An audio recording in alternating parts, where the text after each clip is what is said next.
Bonjour, aujourd'hui après avoir travaillé sur nous, sur le changement, c'est-à-dire quels sont les domaines dans lesquels on a du mal à accepter le changement, pourquoi, quelles sont les peurs, qu'est-ce qu'on peut faire pour aller vers le changement, surtout dans les domaines dans lesquels on a le plus de difficultés, soit parce que l'objectif est loin, soit parce que l'objectif ou le domaine, pardon, dans lequel on est vraiment pas, on se sent pas compétent, pas à l'aise. Aujourd'hui, on va regarder comment on accueille le changement chez les autres.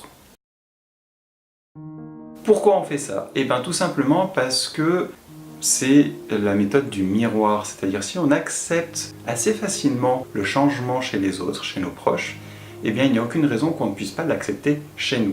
Et c'est un des freins qu'on va essayer de lever, le fait d'accepter de changer, parce que derrière il y a tout ce qu'on a vu auparavant, il y a toutes les peurs, dont les 4 principales dont je vous ai parlé au cours de la semaine. Et pour le coup, allez voir comment on accueille le changement chez les autres, quel que soit le domaine. Tous les changements de comportement, les changements de vision de la vie, les changements, on va dire, esthétiques, les changements de coiffure peut-être, les changements de lunettes, de vêtements, de... j'en sais rien. Tout changement chez les autres, et bien ça nous donne un indice sur finalement quelles sont nos difficultés aussi d'accéder au changement et de l'accepter ce changement. Si vous acceptez volontiers le changement chez les autres, leurs évolutions, et ben banco, autorisez-vous aussi à évoluer, à être acteur de ce changement, à faire partie de ce qui fait que la vie est un mouvement. Du coup, changeons. Si vous vous rendez compte que vous avez du mal à accepter des changements, et je pense que ce sera sur une partie du changement, il y a plein de choses que, en tout cas je vous le souhaite, que vous arrivez à accepter facilement comme changement de la part des autres, eh bien concentrez-vous sur cette partie qui vous pose vraiment pour problème en vous demandant « mais pourquoi est-ce que je n'accepte pas ça comme changement? Pourquoi est-ce que ça m'irrite? Pourquoi est-ce que ça coince pour ce cas? Est-ce que ça vient me gratter? Pourquoi? Et il y a plein de gens qui disent que le pourquoi n'est pas forcément la bonne démarche. Je suis d'accord, ça dépend de chacun, mais ça peut être aussi une démarche. Il y a en gros 2 grands camps, c'est-à-dire pourquoi, eh ben, on se pose le pourquoi, on va chercher pourquoi, jusqu'à avoir la chose qui vraiment nous gêne, nous irrite, pour pouvoir la mettre en lumière et aller l'ausculter, oui, tirailler dans tous les sens, pour voir d'où ça vient et est-ce que c'est toujours pertinent, est-ce que ça m'apporte toujours quelque chose d'avoir cette peur, ce blocage ou non, et pouvoir ensuite le faire sauter et petit à petit le déconstruire, et du coup déconstruire tous les réflexes que nous avons, que ce soit dans nos attitudes, nos pensées, nos propos, etc. Il y a une autre philosophie, on va dire, qui est de dire arrête de te poser la question du pourquoi, laisse venir, pour essayer de ne pas être dans la sphère mentale et être uniquement dans le ressenti.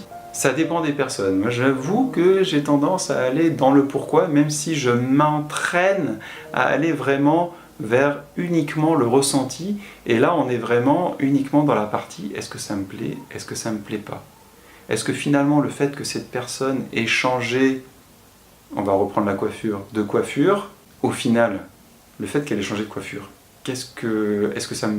pourquoi ça me déplaît, est-ce que ça me déplaît ou pas, et donc le pourquoi on la laisse de côté, qu'est-ce que ça me fait quand je regarde cette personne avec cette nouvelle coiffure, j'ai vu qu'elle avait changé de coiffure, comment je me sens, et d'accepter ce qui vient.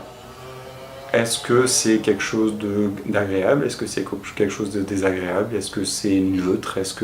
Et uniquement revenir au ressenti. Ce sont 2 grandes écoles, il y en a certainement beaucoup d'autres, mais ce sont 2 grandes écoles qui nous permettent finalement d'apprivoiser nos réactions à l'univers. Pourquoi à l'univers? À l'extérieur, à ce qui se passe autour de nous. Et petit à petit, quand on l'applique notamment au changement, à ces perturbations en fait qu'on vient, parce que le changement, quand on le remarque, c'est qu'il vient nous perturber, ou alors on peut le regarder après a posteriori pour voir le parcours accompli, mais c'est pas ce qui nous intéresse aujourd'hui. Donc quand ce changement vient nous questionner, vient nous heurter, et bien se dire bon ok, mais fondamentalement, comment je me sens face à ce changement, face à l'évolution que j'en perçois, que j'anticipe? Comment je me sens face à ça? Et juste se poser dans ce ressenti et laisser venir ce qui vient après. On aura certainement des solutions pour s'adapter, pour ne pas s'adapter si on refuse ce changement. Mais bon, voilà. Et tout ça, ça vous donnera des indices et ça vous montrera surtout que vous êtes capable d'accepter le changement à l'extérieur. Et du coup, si vous l'acceptez pour les autres, acceptez-le pour vous, c'est un juste retour des choses. Je m'arrête là pour aujourd'hui, je vous remercie d'avoir regardé cette vidéo, je vous souhaite une excellente journée et surtout, comme chaque jour, prenez soin de vous.